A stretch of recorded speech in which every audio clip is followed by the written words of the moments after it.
السلام عليكم ورحمة الله وبركاته. ازيكم يا حبايبي، عاملين ايه؟ النهاردة هنعمل لكم النابت، بدل ما بنقعد نقول احنا نفسنا فيه وعايزين نشتريه يتباع بالغالي بره.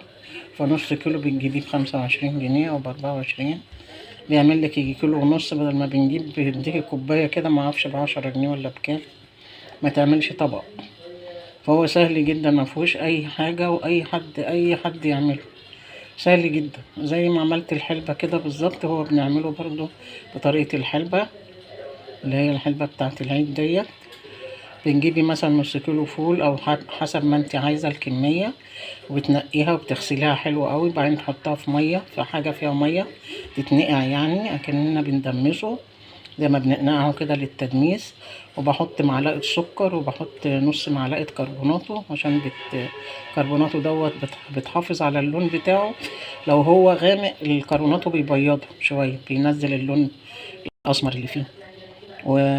وبحط عصرة ليمونة، بعصر ليمونة عليه وبسيبه بقى. وبعدين بعد كده تاني يوم بشوفه، بغير له المية وبغسله حلو وبغير له المية، وبفضل حاطه قشر الليمون عليه كده، عشان الليمون برضو بيحافظ على لون المية، ما بيسمرهاش وما يديهاش ريحة. وبعد كده بحطه في المطبخ عادي، لو الجو حر قوي عندك حطيه في التلاجة. بفضل اغير عليه كل يوم المية او كل شوية لغاية ما تطلع منه الزرعة بتاعته ديت. مم. لغايه ما تطلع كده. بعد كده هياخد بقى معاك يومين، ياخد 3 حسب ما ياخد. المهم لازم دي تطلع كده، تبقى طالعه كده، يبقى طالع كده، يبقى البتاع بتاعته باينه كده، الزرعه بتاعته طالع منه زرعه كده. وفي بعد واحده ما بتبقاش طالعه، مش مشكله، بس معظمها هو طالع، لان بقى له ده 3 ايام او اكتر. هجيب بقى مصفى واحط فيها اي قطعه قماشه عندك نضيفه، اي شاشه، اي حاجه، اي فانيلا عندك نضيفه مش عايزاها. على فكره ديت بتاعه الحلبه وغسلتها، فيها اصفرار شويه من الحلبه، بس ريحتها مش حلبه يعني. فانا عاملاها كده. اقول بسم الله الرحمن الرحيم واصفيه كده اهو. بصوا عامل ازاي طالع كده، هعمل كده. وهاتوا نوع فول حلو يكون بلدي ابيض نضيف، عشان يبقى معاكم الحبايه تكبر اكتر، لان الفول ده كان عندي حبايته صغيره شويه، بس قلت استفاد بيه بدل ما اركنه اعمله. فكل حاجه نافعه يعني. ونقوم بقى مغطيين عليه كده اهو. وكل يوم طبعا الفانيلا دي انا او القماشه او اي قطعه هتحطيها، انا بلها ميه وعصراها عشان تبقى طريه منديه كده عليه. وكل شويه بقى رشرشه كده، كل ما اشوف القطعه القماش ناشفه اقوم رشرشه بالميه كل يوم. كل يوم كده هتطلع بقى الزبانه بتاعته طويله قوي كده، هيبقى عندك نابت. ادي النابت اللي الناس بتبيعه بالغالي وعلى ايه، والنص كيلو دوت هيعمل لي يجي كيلو ونص. هعمله على 3 اكياس، كل ما تعوزي تطلعي كيس حطيه في الفريزر تفرزيه. لو انتوا كتير عيله وعيلتين هتعملي مثلا هتعملي حله كبيره على قدك. لكن لو عائله واحده كده، هو كيس واحد هو نص كيلو، بعمل كيس على نص كيلو، بوزنه واحطه في الفريزر. اما بعوزه بطلعه واعمله. وهوريه لكم برضه بعد ما يخلص. ما تنسونيش لايك وشير وتفعلوا الجرس عشان يوصلكم كل جديد. بحبكم في الله. هسيبكم بقى لغايه ما هوريكم برضه. وكل ما اعمل خطوه هوريها لكم، هخليكم تبقوا معايا طبعا متابعيني. اي حاجه جديده هوريها لكم. خليكم معايا. بص يا حبيبي، هنا الفول بعد ما اتنبت انا شلته من الحته بقى، كنت بقاله 4 ايام كل يوم برش عليه كذا مره في اليوم كده.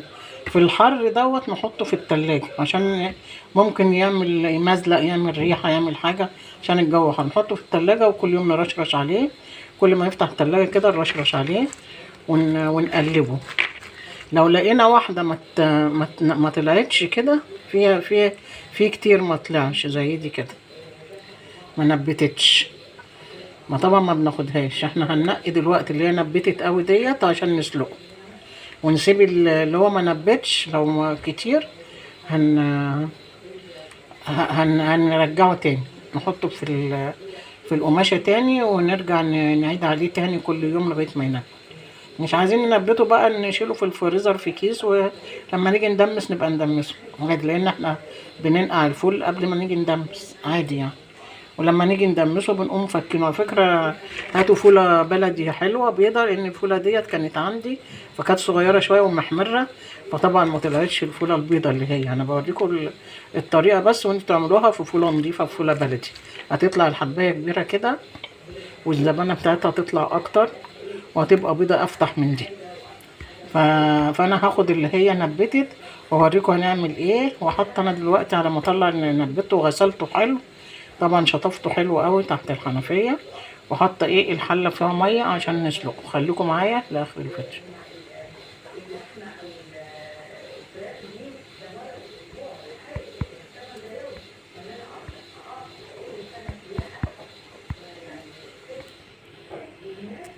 يا حبايبي هنا نقيت اللي هي فيها الزبانة دي كلها، ورجعت غسلته تاني، والباقي برضو حطيته اهوت في القماشة اهوت، وهحطه في التلاجة عشان الجو حرر ما يعملش ريحة اهو، وهرشرشه كل يوم برضو كده لغاية ما يبقى نابت. فانا دلوقتي اللي حطيت المية على البوتاجاز اهي، بسم الله الرحمن الرحيم، اهي غليت. هنحط بصلاية، بسم الله الرحمن الرحيم، وهنحط ورقة لوري اهو، وهنحط فصين توم بقشرهم غسلهم طبعا، وهنحط كده نص معلقة توم مفروم اهو، ونحط مرق الدجاج، هنعصر ليمونة. طبعا المية غليت، الليمونة دي بنعصرها قبل ما تحط الفول عشان ما يسمرش، عشان الفول المية بتاعته ما تسمرش. بنحط الليمونة كلها كده، بسم الله الرحمن الرحيم،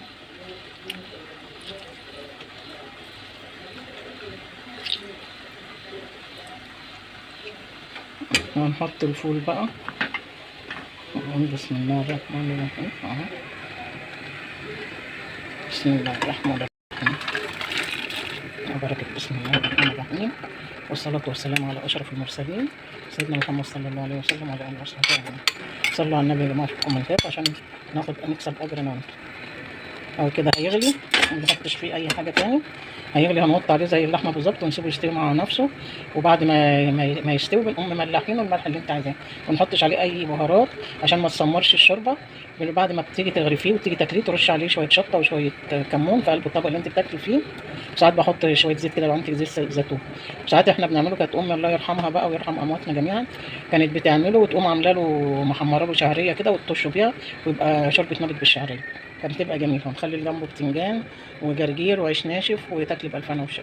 كانت بتعمل لنا عليه ساعات ملوخية، تبقى ملوخية على النبت جميلة. بعد ما بيستوي بتاخد قيمة كوباية كده مستوية وتقشرها وتفصصها وتقوم حطها في الشوربة بتاعة النابت وتقوم مفورة عليها الملوخية.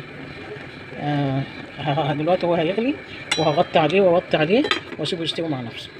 خليكم معايا بقى لغايه ما نغرفه ونشوف هنعمل ايه وهناكله ازاي وجنبه ايه. ما تنسونيش في لايك وشير وتفعلوا الجرس عشان يوصل لكم كل جديد. حبايبي انا بعد ما استوى اهو، بصوا ما شاء الله، احنا بنعمل لكم بقى زي السيده نفيسه كده، بنخبران السيده نفيسه سيدة العلوم سيدة العلم، كنا بنروح نشربه كده. بس ديت طريقة أمي الله يرحمها، رحمة. بصوا الشوربة بيضة ازاي، معطيناش عليها أي مكون إلا الملح بس، زي ما بقول الحاجات اللي أنا حطيتها قدامكم أهي. بص بعد كده عايزة تحطي كمون بقى حطي، عايزة تعصري ليمون حطي، عايزة تحطي شطة حطي. ومعانا هنا الحب أهو، حطيت رشيت عليه كمون وشطة.